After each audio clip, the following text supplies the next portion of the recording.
Bonjour à tous et bienvenue au webinaire Gérer les structures et les utilisateurs sur le portail de service Chorus Pro.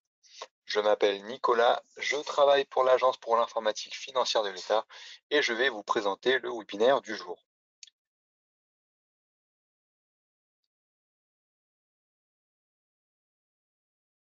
Vous êtes concerné par le thème du jour si vous devez administrer votre structure en tant que gestionnaire principal ou utilisateur ayant le profil de modification de l'organisation. Nous verrons donc aujourd'hui comment gérer les informations de sa structure, comment gérer les utilisateurs et comment gérer les habilitations. Nous n'aborderons pas le thème de la création du compte, le dépôt d'une facture ou le traitement d'une facture. Le support que je vous présente est disponible sur la communauté Chorus Pro ou dans votre panel GoToWebinar dans la partie documents à distribuer.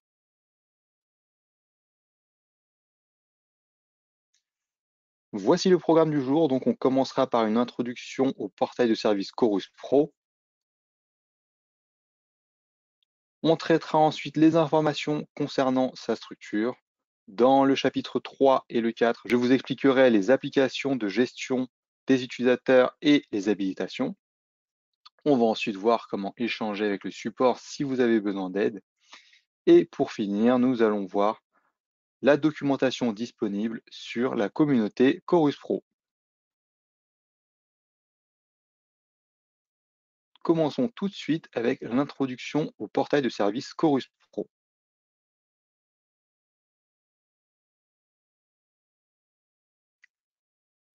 Je vous affiche ici les principes de navigation sur le portail de service.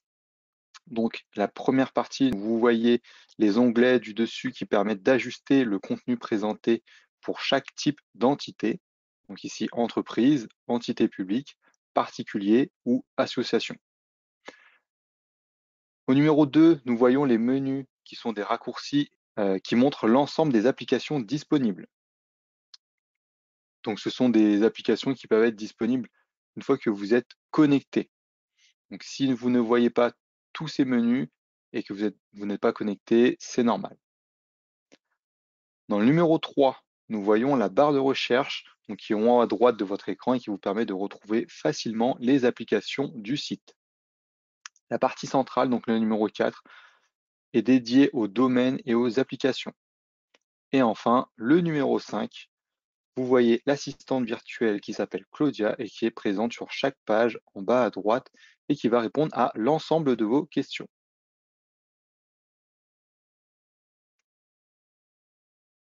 Nous voyons ici les notions clés. Donc on va commencer par quelques notions clés pour bien comprendre Chorus Pro. On va commencer par la notion de utilisateur. Donc un utilisateur est une personne physique qui utilise Chorus Pro. Chaque personne a son compte utilisateur. Ensuite, un utilisateur est rattaché à une structure. Il s'agit de l'entreprise pour laquelle vous travaillez en tant que salarié. Vous pouvez être rattaché à une ou plusieurs structures. Ces structures sont ensuite divisées en services. Cette notion est facultative et les services facilitent le routage de la facture. Par exemple, il peut y avoir un service alimentation ou un service textile. Nous arrivons maintenant sur la notion de application. Donc une application est un outil mettant à disposition des fonctionnalités. Par exemple, nous pouvons avoir l'application facture émise ou l'application facture de travaux. Et ces applications sont regroupées en domaines. Donc on retrouve les applications de facturation telles que la facture émise et les factures de travaux dans le domaine facturation. Enfin, nous avons la partie organisation. Il s'agit en fait ici du domaine organisation qui va regrouper les applications nécessaires à la gestion de votre structure et des utilisateurs. Cette partie, nous allons la voir aujourd'hui. Et enfin, nous avons la notion de profil et habilitation. Le profil qui va décrire un niveau d'accès à une application. Vous avez deux niveaux d'accès qui peuvent être le niveau consultation et le niveau modification. Et la notion d'habilitation qui est en fait le regroupement de l'ensemble de vos profils. Je vous présente maintenant, les rôles qui existent, sur Chorus Pro. Vous avez uniquement deux rôles. Vous avez le rôle de gestionnaire principal. Le gestionnaire principal, c'est l'utilisateur qui gère les organisations et les utilisateurs. Il a le rôle d'administrer sa structure et par défaut, vous êtes le gestionnaire principal si vous êtes la première personne, disons le premier utilisateur, à vous être rattaché à la structure. Donc, par structure, il ne peut y avoir qu'un seul gestionnaire principal. Ensuite, le deuxième rôle est celui de utilisateur simple. Si vous n'êtes pas gestionnaire principal, vous êtes donc un utilisateur simple. Les droits en accès seront limités par ces habilitations. Donc un utilisateur simple devra demander des accès en modification pour pouvoir déposer des factures. Le gestionnaire principal peut lui donner des droits d'administration, donc lui donner l'équivalent de ses droits à lui.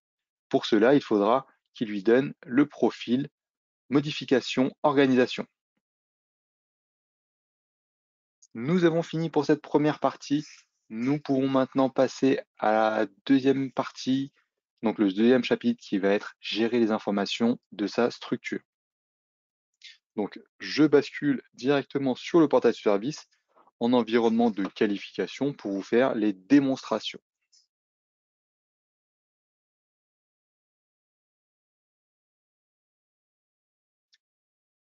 Nous voici sur le portail de service. Donc là, je me suis déjà connecté. Vous voyez que l'interface est un peu différente de la vôtre.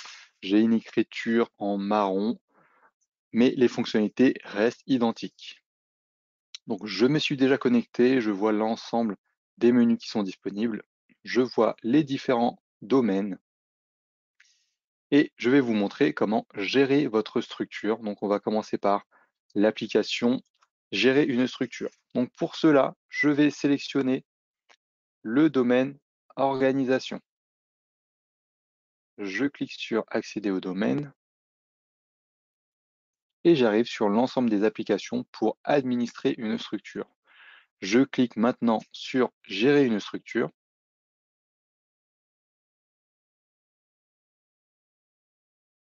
Et nous voyons ici l'ensemble des applications du domaine structure. Je vais maintenant pouvoir cliquer sur gérer une structure.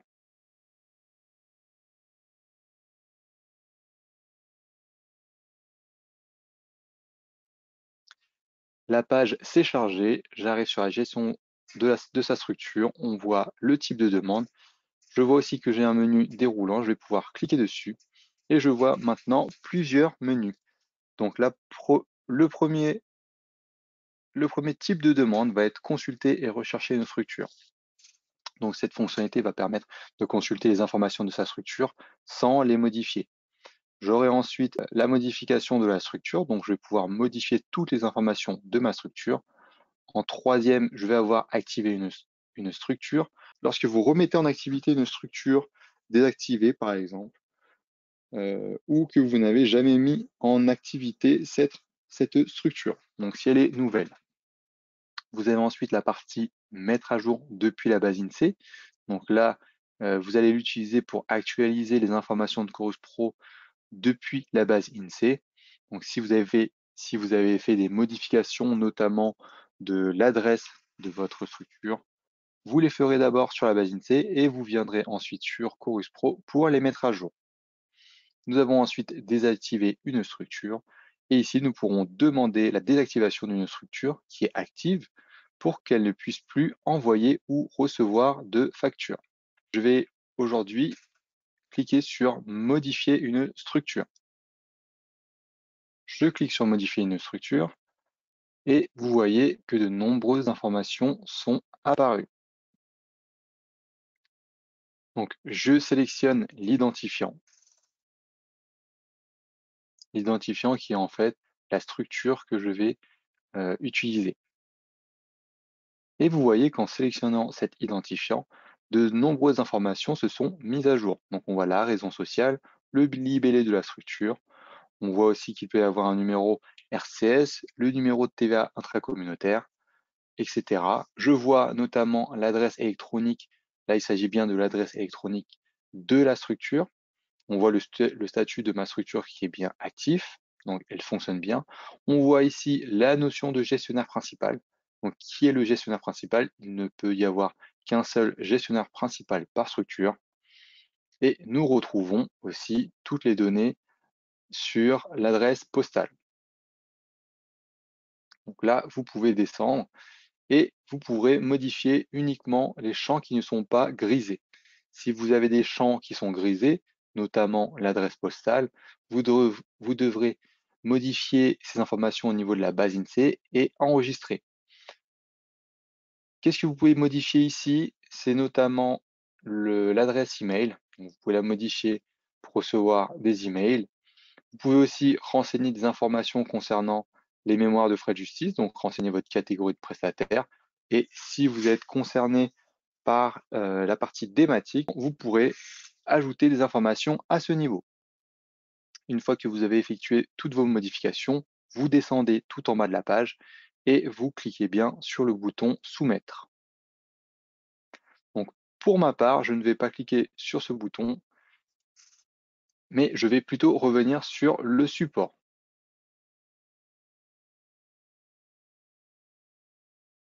Donc, je suis revenu sur le support et vous voyez ici, hop,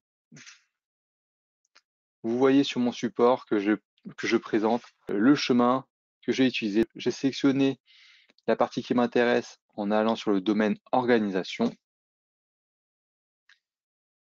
Je suis ensuite allé dans la partie structure et j'ai fait gérer une structure. Sur les diapositives que je vous présente aujourd'hui, vous verrez systématiquement des petites pastilles jaunes pas à pas vues en séance pendant la démonstration. Nous, aujourd'hui, on va passer rapidement dessus, étant donné que ce sont des aides-mémoires qu'on vous met à disposition. Donc, j'avance. Voilà, donc ça, nous avons vu la partie sur la gestion. Vous pouvez retrouver les différents types de demandes. Donc, je vous laisse regarder tout ça à tête reposée. On a vu toutes les informations que nous pouvons modifier et bien entendu, il faudra bien cliquer sur le bouton Soumettre pour valider.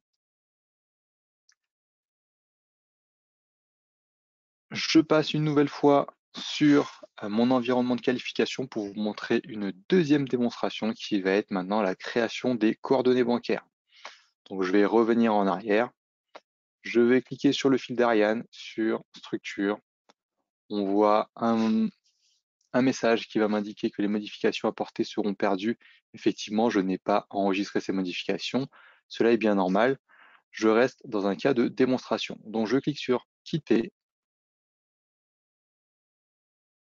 et je reviens sur le domaine Structure. Donc au niveau du domaine Structure, nous avons vu comment utiliser l'application Gérer une structure. En descendant, vous voyez que vous allez pouvoir aussi créer un service, gérer un service, créer une coordonnée bancaire, gérer cette coordonnée bancaire, créer une pièce jointe, la télécharger et la supprimer. Nous passons tout de suite sur les coordonnées bancaires. Donc, je vais vous montrer comment créer tout ça. Je clique sur l'application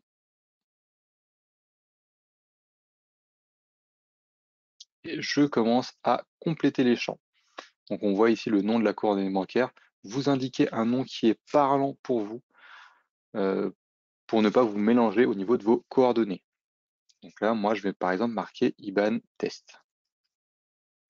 Vous sélectionnez ensuite la structure à laquelle sera rattachée cette coordonnée bancaire. Je descends un petit peu. Si vous utilisez un affactureur, vous cochez cette case et vous complétez les informations concernant l'affactureur. Dans mon cas, je ne vais pas le faire, je vais décocher cette case. On voit le type de coordonnées bancaires, donc RIB ou IBAN. Je vais sélectionner IBAN, je descends et vous continuez à compléter tous ces champs. Donc là, le pays, je vais sélectionner la France. Et on voit ici la clé IBAN et l'identification nationale du compte bancaire. Vous complétez bien ces champs. Je descends, vous renseignez le BIC ou le SWIFT si nécessaire. Et par contre, vous finissez bien par l'ajout en pièce jointe. Donc, vous cliquez sur la pièce jointe et vous téléchargez le document nécessaire. Je clique dessus, je vais sélectionner le fichier qui m'intéresse et je vais prendre IBAN test. Vous voyez que la pièce jointe est en train d'être chargée et le document PDF s'affiche ici. Vous finalisez en cliquant sur le bouton soumettre. Dans mon cas, je ne vais pas pouvoir le faire. Je vais être bloqué, mais il faudra bien penser à cliquer sur ce bouton. Attention, le RIB ajouté à ce niveau n'est qu'à titre d'information. Le comptable public n'a le droit de payer que sur le RIB déclaré au niveau du marché. Donc, en cas de recours à la facturage, la coche à factureur vous permet de signaler que les coordonnées que vous renseignez sont celles du factor. Je remonte et moi je vais tout simplement ressortir, étant donné que je n'ajoute pas vraiment une nouvelle coordonnée bancaire ici.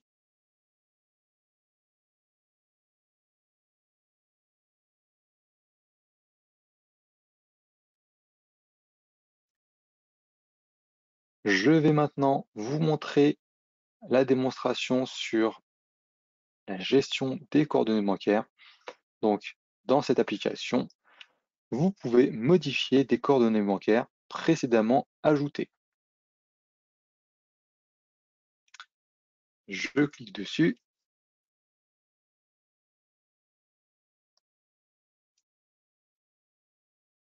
Je vais ensuite sélectionner ma structure.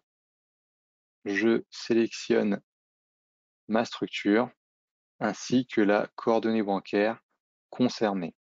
Donc ici, je n'ai qu'une coordonnée bancaire. Les informations s'affichent. Hop, voilà, vous pouvez descendre. Vous voyez toutes les informations concernant votre coordonnée bancaire. On peut maintenant désactiver cette coordonnée bancaire en allant sur cette partie. Voulez-vous désactiver ces informations bancaires? Vous sélectionnez oui et vous irez tout en bas de la page et vous cliquez sur valider. Je ne vais pas le faire ici non plus. Pour ma démonstration, je vais garder mes coordonnées bancaires. Je reviens en arrière en allant sur le fil d'Ariane. Je ressors. Vous voyez que systématiquement, quand je reviens en arrière, j'arrive sur les applications du domaine structure. Donc, je ne suis toujours pas sorti du domaine structure. Si vous êtes perdu lors de la démonstration, vous pouvez retrouver le fil d'Ariane en voyant que j'étais dans la partie accueil, organisation, puis dans le domaine structure. Nous allons maintenant voir comment créer une pièce jointe. Donc, je vais descendre tout en bas et je vois la création de la pièce jointe. Vous allez pouvoir ajouter vos documents qui vous serviront fréquemment. Par exemple, la carte grise de votre véhicule si vous demandez des indemnités kilométriques. Attention, ici, les pièces que vous ajoutez seront disponibles à l'ensemble des utilisateurs de votre structure. Donc, systématiquement, vous sélectionnez la structure concernée.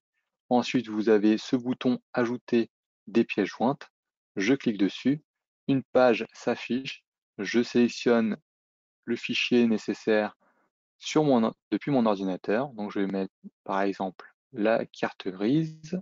Je clique sur Ouvrir. J'attends un instant et on voit cette ligne qui apparaît au niveau de la carte grise. Donc on voit la ligne carte grise qui a été ajoutée et je n'ai plus qu'à cliquer sur le bouton Soumettre.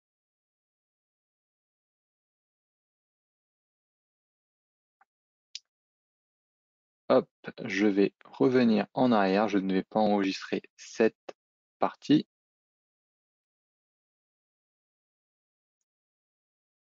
Et ensuite, aujourd'hui, pour nos démonstrations, pour notre webinaire du jour, nous n'allons pas voir la partie télécharger une pièce jointe ni la supprimer, mais sachez que vous pourrez le faire. Donc, toutes les pièces jointes que vous ajoutez pourront être téléchargées, donc pourront être réutilisées un peu plus tard, et aussi supprimées, à la différence des coordonnées bancaires qui ne pourront être que désactivées et non supprimées. Je vais revenir sur mon support.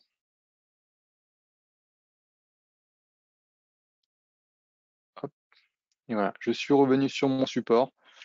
Je vais maintenant vous montrer. Alors, sur mon support, j'en étais à la page 13. Je vais continuer. Donc, on a vu comment créer et gérer ses coordonnées bancaires. Avec la petite pastille jaune, je passe rapidement dessus. Nous avons vu cette partie, la gestion.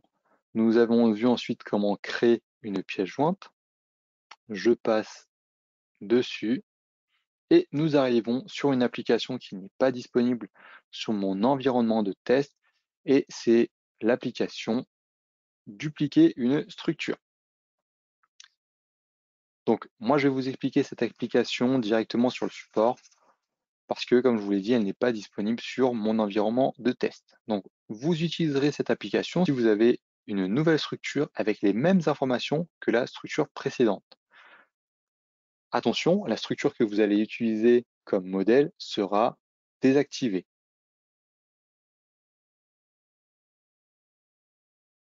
Donc, quand vous irez sur cette application dupliquer, vous pourrez dupliquer donc une structure, comme je l'ai dit, vous allez sélectionner en numéro 2 l'ancien identifiant de la structure qui va servir de modèle.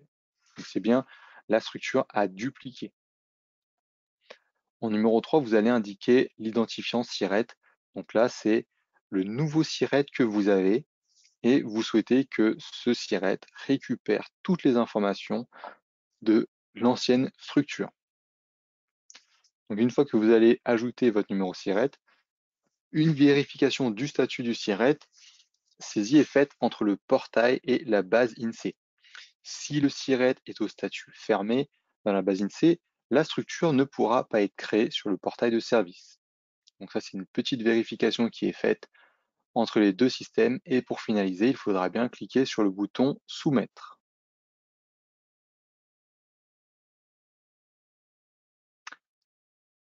Ensuite, je voulais vous montrer une autre application qui n'est pas disponible sur l'environnement de qualification. Et là, il s'agit de l'application Transférer le gestionnaire principal. Donc, au niveau de cette application, qu'est-ce que vous pourrez faire? Vous allez pouvoir transférer votre rôle de gestionnaire principal. Donc, je vais revenir rapidement sur cette notion. Chaque structure a un gestionnaire principal et celui-ci est en charge de son administration. Donc, il va détenir tous les droits sur l'ensemble des fonctionnalités permettant de modifier les paramètres d'une structure. Et si vous quittez l'entreprise, vous devez transférer le rôle de gestionnaire principal. Si vous ne le faites pas, les utilisateurs seront bloqués au niveau des approbations. Et les approbations, à quel moment vous allez rencontrer les approbations? C'est lorsqu'un utilisateur souhaite se rattacher ou demander une habilitation complémentaire. Donc nous retrouvons souvent ce cas de gestionnaire principal qui quitte l'entreprise sans transférer son rôle. Donc une fois que vous allez cliquer dessus, vous allez arriver sur cette page. Donc vous commencez systématiquement par utiliser le menu déroulant. Donc ici, on voit que vous avez sélectionné le type de demande. Vous voyez qu'on peut avoir 3 types de demandes, soit un transfert unitaire. Donc pour chaque structure dans laquelle vous êtes le gestionnaire principal, vous allez pouvoir sélectionner l'utilisateur qui reprendra ce rôle. Vous avez le deuxième choix qui est un transfert global. Dans ce cas, je ne pourrais sélectionner qu'un unique utilisateur pour l'ensemble de mes structures. Ça, c'est bien dans le cas où je suis gestionnaire principal de plusieurs structures. Vous avez ensuite la troisième solution qui est le transfert à sélection multiple. Et là, je pourrais sélectionner plusieurs structures à transférer à un même utilisateur. Donc, vous voyez que vous avez sélectionné l'un de ces types de demandes et ensuite, au niveau du numéro 3, vous verrez nouveau gestionnaire et vous pourrez renseigner le nom du gestionnaire qui va vous remplacer. Vous finalisez bien par le bouton soumettre, vous cliquez dessus et c'est bon. Nous avons fini le chapitre sur la gestion des informations de sa structure. Je vais maintenant passer au chapitre numéro 3 qui est la gestion des utilisateurs de sa structure. Donc, dans ce chapitre, nous allons voir comment gérer sa structure, rattacher un utilisateur, détacher un utilisateur et gérer les approbations.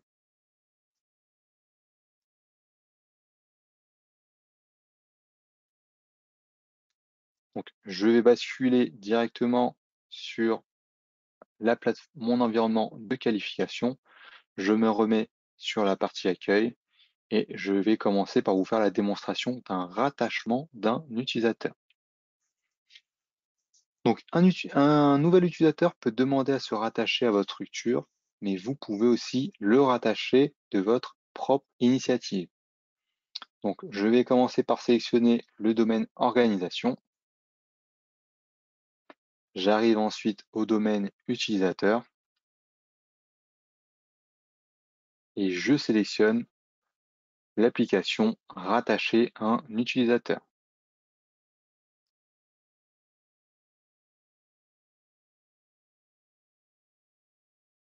La page s'affiche. Vous renseignez donc ici l'email de l'utilisateur.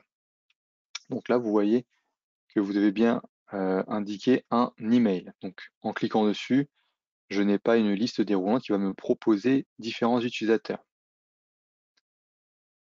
Vous sélectionnez ensuite la structure dans laquelle vous souhaitez le rattacher et nous arrivons au niveau de rattachement.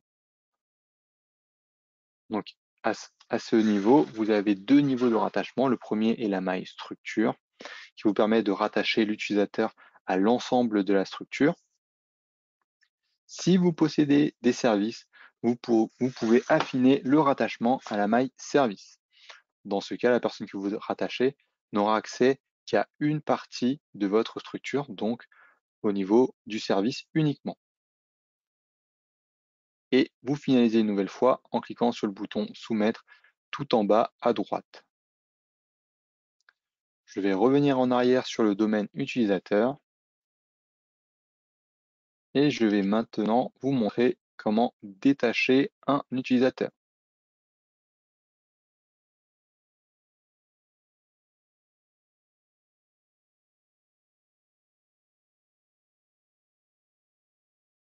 Je suis revenu au niveau des applications du domaine utilisateur.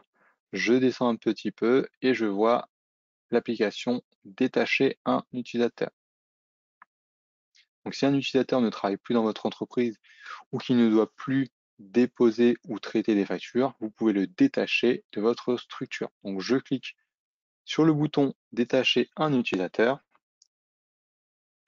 Je sélectionne la structure qui est concernée. Je choisis cette fois l'utilisateur dans la liste déroulante.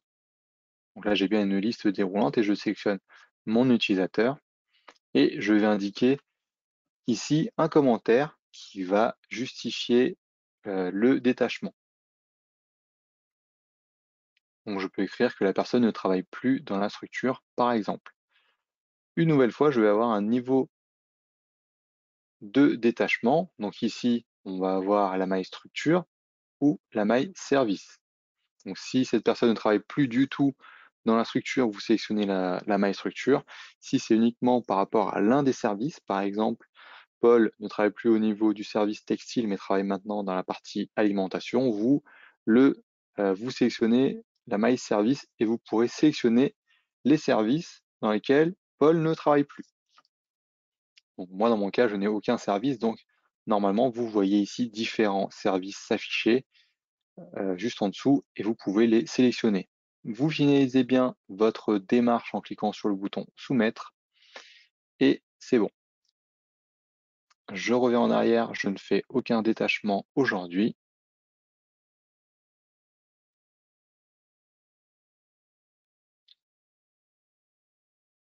Donc nous avons fini la partie rattachement d'un utilisateur et la partie détachement d'un utilisateur.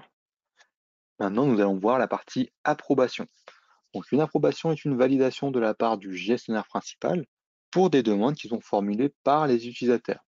Elles interviennent pour des modifications au niveau des habilitations pour des demandes de rattachement à un service ou à une structure. Je vais cliquer sur approbation qui est tout en haut au niveau du menu. Donc je clique dessus. Vous voyez ici le chiffre euh, à côté des approbations indique le nombre d'approbations en attente. Et je vois ici une liste, la liste des approbations qui sont en attente. Donc, dans mon cas, je n'ai pas d'approbation, donc je vais revenir sur le support pour vous montrer cette partie. Je reviens sur mon support. Donc, nous avons mis une nouvelle fois le chemin pour accéder à la partie des utilisateurs. Donc, on était dans le domaine organisation. Nous sommes ensuite allés dans le domaine utilisateur. Je vous ai montré la démonstration pour le rattachement d'un utilisateur. Donc, je passe rapidement dessus. Nous avons vu comment détacher un utilisateur et nous sommes arrivés à la partie approbation. Donc, pour approuver toutes les demandes en attente. Donc, normalement, vous voyez une liste déroulante avec toutes les approbations et vous cliquez sur l'une d'elles. Une fois que vous avez sélectionné votre approbation, vous arrivez sur ce type.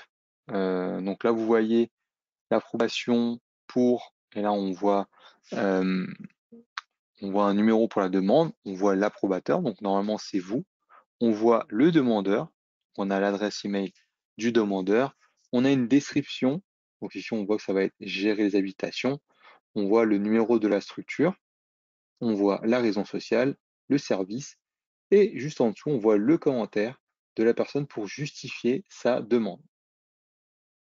Donc, vous lisez bien le commentaire de la personne, et ensuite vous avez deux choix, soit vous approuvez, soit vous refusez. Donc, si vous cliquez sur approuver, l'accord sera immédiat et vous serez redirigé vers la liste des approbations. Et en cas de refus, une fenêtre s'affiche pour motiver votre choix.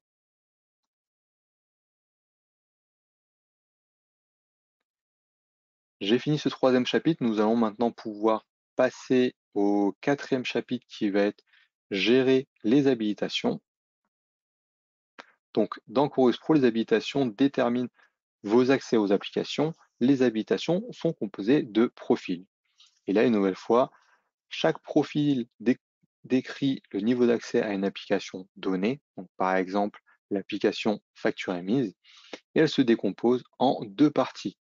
Donc, la première partie qui va être le nom de l'application. Donc là, je reprends mon exemple que je viens de citer, facture émise. Et la deuxième partie est le niveau d'accès, donc consultation ou modification. Vous verrez donc qu'on va pouvoir avoir le profil facture émise en consultation et le profil facture émise en modification. Par défaut, le profil organisation, donc là c'est l'application organisation et le niveau d'accès et modification. Donc le profil organisation-modification qui permet de modifier toutes les informations et données uniquement au gestionnaire principal. Donc ça, c'est sa spécificité. Cependant, vous pouvez donner ce profil à un utilisateur simple pour qu'il puisse aussi administrer l'entreprise et les utilisateurs. Donc là, par exemple, si vous partez en vacances ou vous souhaitez déléguer cette tâche d'administration, vous confiez bien, vous donnez bien le profil organisation modification à un de vos collaborateurs. Donc là, on revoit les notions d'habilitation et de profil, et on voit ici que le profil organisation modification est à donner à toutes les personnes qui doivent administrer la structure. Donc je vais basculer directement dans le portail pour vous faire des démonstrations. Je reviens au niveau de l'accueil.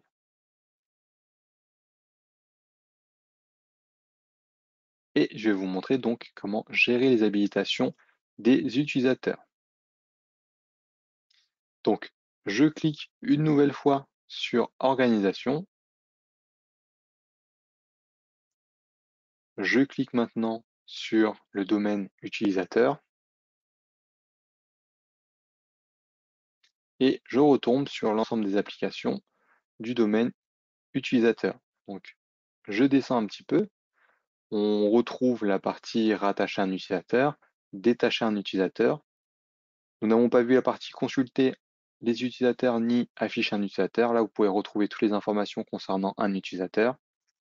Et je descends et on retrouve l'application gérer les habilitations des utilisateurs, donc celle qu'on va utiliser tout de suite, et aussi gérer mes habilitations.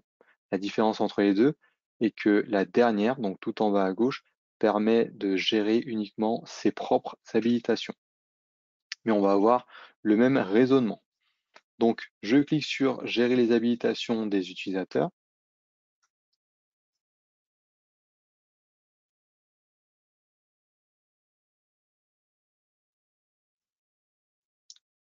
Voilà, nous sommes bien arrivés sur gérer les habilitations des utilisateurs.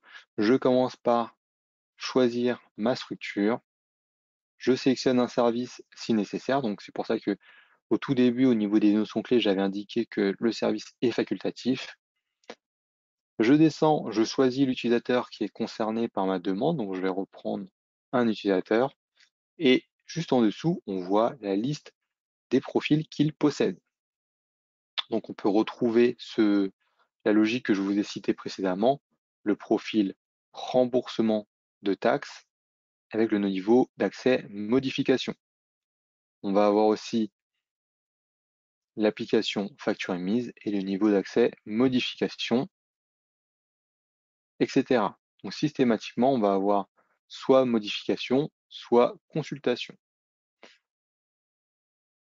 Vous pouvez avoir aussi ces deux termes si une personne est amenée à modifier et aussi à consulter. Donc on retrouve facture émise, modification et facture émise, consultation.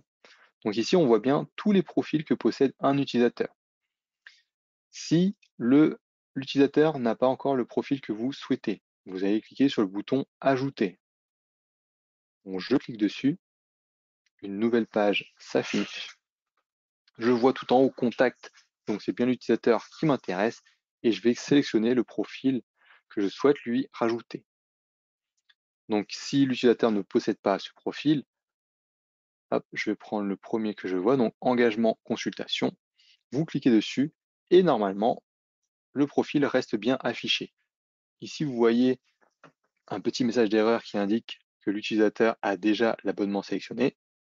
Ceci est un contrôle de Chorus Pro, mais dans le cas où l'utilisateur ne l'a pas, il sera bien affiché à ce niveau-là et vous cliquez sur Ajouter. Moi, je vais cliquer sur Annuler étant donné que mon utilisateur a tous les profils. Donc là, on a vu comment ajouter un profil.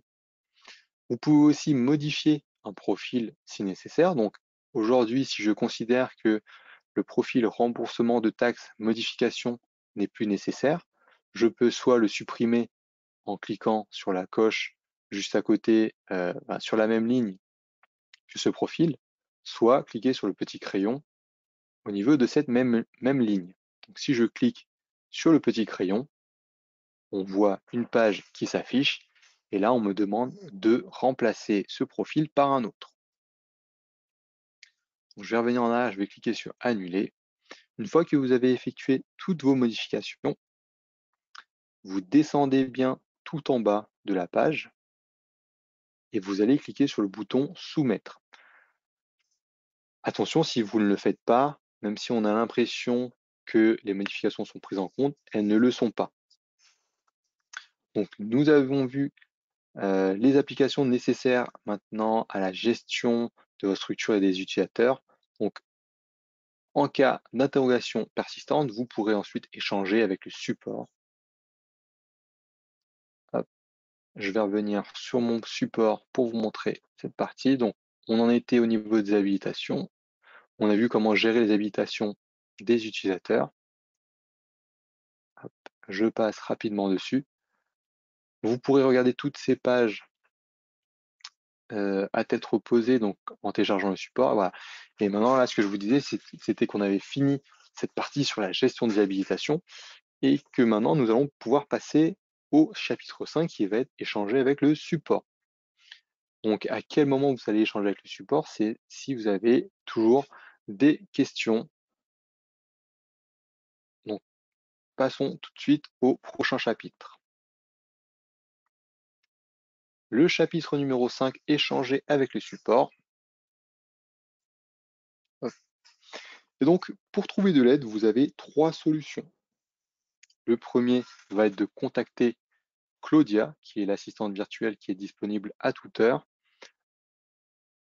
La deuxième solution va être d'échanger avec un agent du support en ligne. Donc, je vais rebasculer une nouvelle fois sur le portail pour vous montrer cette partie. Cela sera plus parlant. Je suis revenu à l'accueil. Voilà, je suis revenu à l'accueil. Si vous souhaitez trouver de l'aide, vous allez au niveau du menu supérieur, vous allez cliquer sur Support et ensuite sur Nous contacter.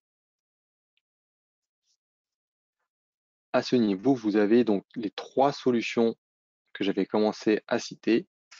Pour contacter le support, vous avez discuté avec notre agent virtuel, donc qui est Claudia, qui est disponible 7 jours sur 7 et 24 heures sur 24. Soit vous cliquez sur ce bouton, soit vous cliquez sur Claudia, qui est en bas à droite de chaque page.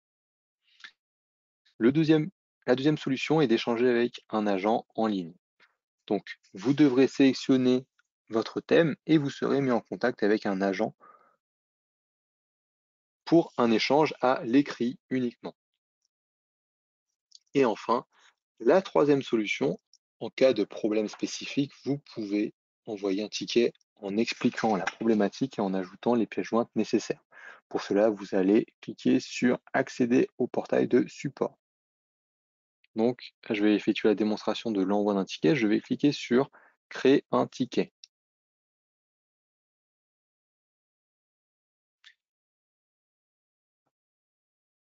Je descends un petit peu. Je vais sélectionner maintenant la catégorie dans la liste déroulante.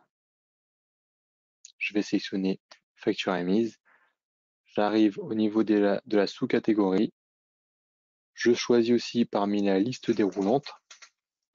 Donc, dans les sous-catégories, les sujets précédés d'un M correspondent à des demandes qui seront envoyées au support métier. S'il s'agit d'une facture, le bloc destinataire sera automatiquement renseigné avec le destinataire de la facture. Donc ici, dans mon cas d'une plateforme de démonstration, je n'ai pas toutes les sous-catégories, donc je vais sélectionner saisie et dépôt. Vous complétez bien ici le numéro de l'objet. Donc, le type de l'objet a été sélectionné automatiquement en fonction de la catégorie et de la sous-catégorie. Mais ici, j'ajoute bien le numéro d'objet, donc dans mon cas, le numéro de ma facture. Donc, je vais mettre le numéro d'une facture au hasard. Et vous mettez bien le numéro de votre facture. Donc, ces informations seront réutilisées par le support pour bien répondre à votre question.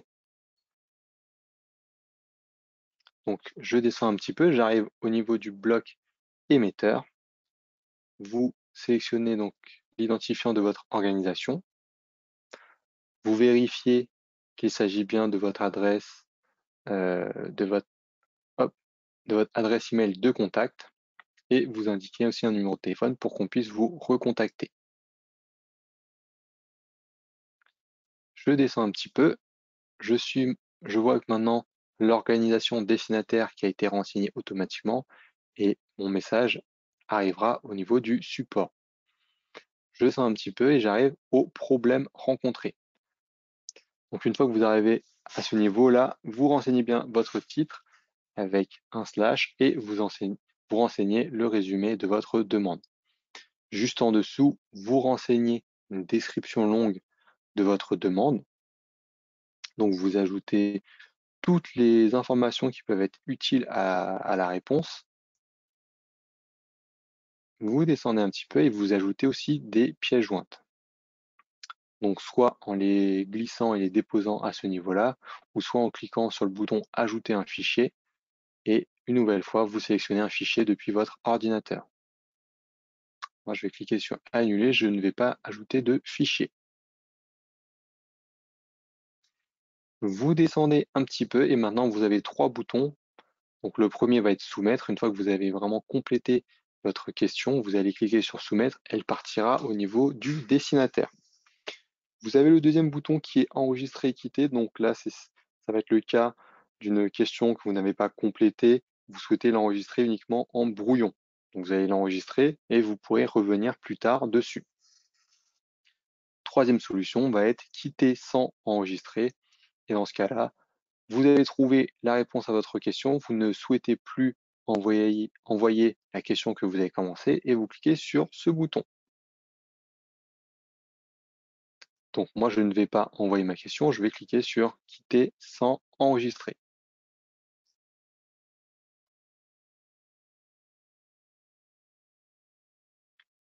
Nous avons fini cette partie sur la création du ticket. Alors j'attends un petit peu que mon environnement se charge et je vais maintenant vous montrer comment suivre un ticket. Je suis revenu au niveau du support, au niveau de l'accueil, et maintenant, je vais vous montrer comment suivre l'avancement de votre ticket. Et pour cela, je vais aller dans la partie ticket émis. Voilà, j'ai cliqué sur le bouton ticket émis et on voit maintenant tous les tickets que j'ai déjà envoyés.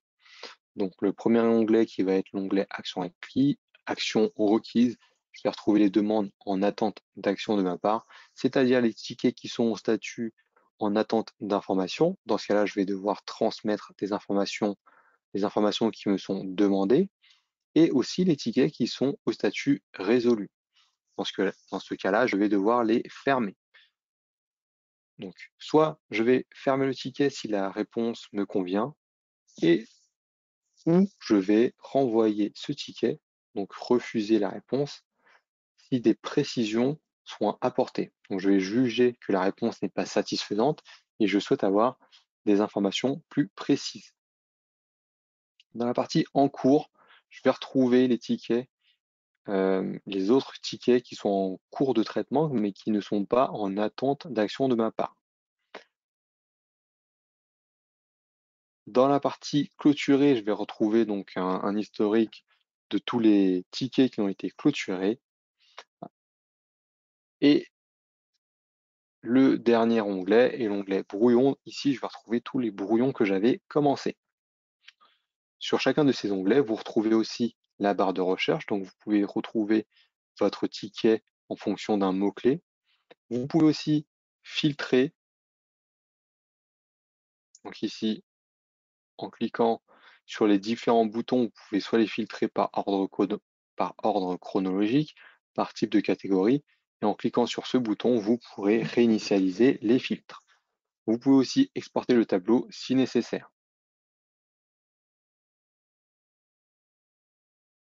Je vais rentrer dans un ticket pour vous montrer le contenu. Je clique sur mon ticket. Je vois que j'arrive dans la partie du ticket. Toute la partie supérieure, donc ça va être le résumé de mon ticket avec la date d'ouverture, la catégorie, la sous-catégorie et le statut. En descendant un petit peu, je vois le contenu du ticket, donc ce que j'ai ajouté, et on voit ici la description que j'avais renseignée. Si vous souhaitez retrouver la réponse par rapport à ce ticket, vous allez dans la partie activité, onglet activité, et vous retrouvez une chronologie de votre ticket, donc avec tout en haut la dernière réponse. Donc ici, on voit la réponse du support. Si vous souhaitez retrouver les pièces jointes que vous avez ajoutées lors de votre échange, vous cliquez sur la partie pièces jointes. Donc, je monte un petit peu, je reviens sur le contenu du ticket et je voulais vous montrer comment réaliser donc les actions qui sont attendues de votre part. Vous avez deux actions possibles, soit accepter la solution. Pour cela, vous allez sur la partie action, je clique dessus, on voit accepter la solution. Donc dans ce cas-là, le ticket sera clôturé, ou sinon, je vais pouvoir refuser la solution. Et le ticket repartira au niveau du support et une nouvelle réponse sera attendue. Je vais revenir sur mon support. Donc nous avons vu qu'il y avait Claudia qui allait répondre à toutes vos questions. Nous avons vu comment accéder à l'envoi d'un ticket en allant dans la partie support, nous contacter. Donc là, nous avons un résumé de l'envoi d'un ticket.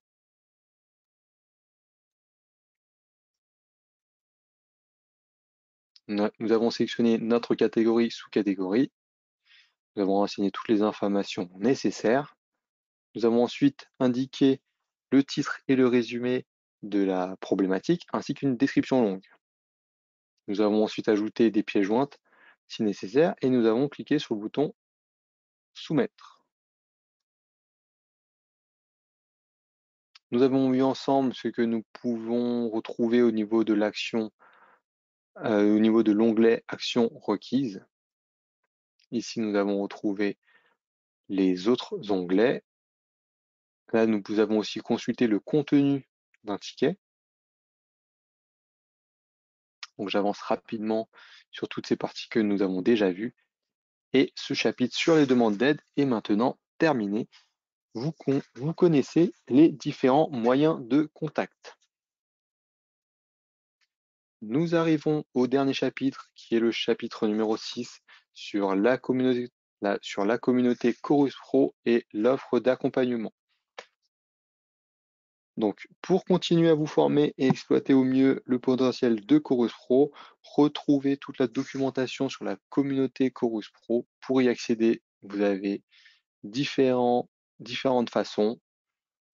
Le premier est d'accéder via le bouton sur le portail de service, donc sur la partie de gauche, ici, comme sur l'image. Et la deuxième façon, pour y accéder, est en cliquant sur le petit i lorsque vous êtes sur Chorus Pro. Donc vous allez retrouver les pages dédiées à cette formation.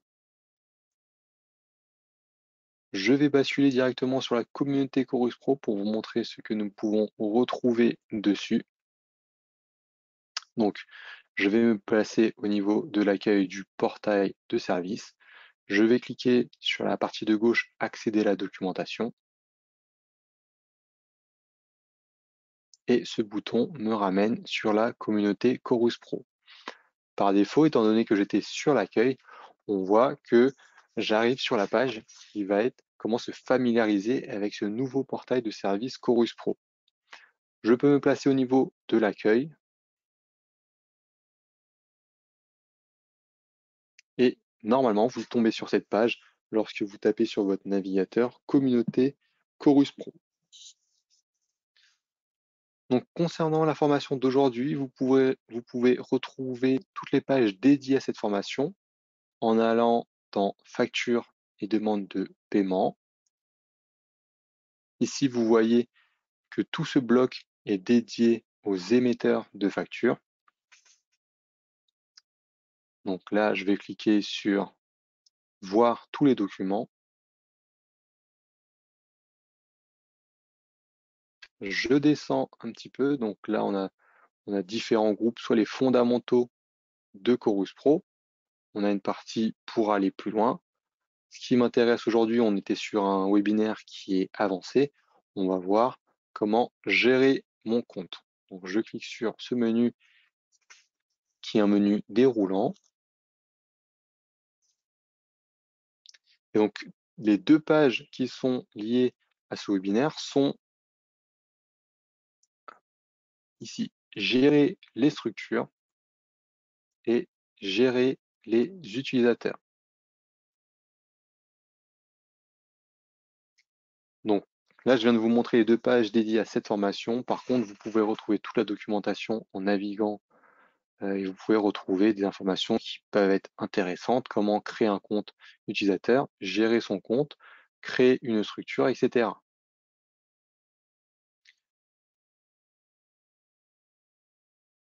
Je reviens sur mon support. Donc ça, c'est la partie que je voulais vous montrer concernant la communauté Chorus Pro. Je reviens sur mon support et j'en ai terminé pour aujourd'hui. Donc le webinaire est terminé. Merci de l'avoir suivi. Vous maîtrisez maintenant la gestion des structures et des utilisateurs sur le portail de service Chorus Pro. Et n'oubliez pas de télécharger ce support pour retrouver tous les pas à pas que nous avons vus pendant la séance. Je vous remercie de votre participation et je vais maintenant clôturer. Bonne journée à tous.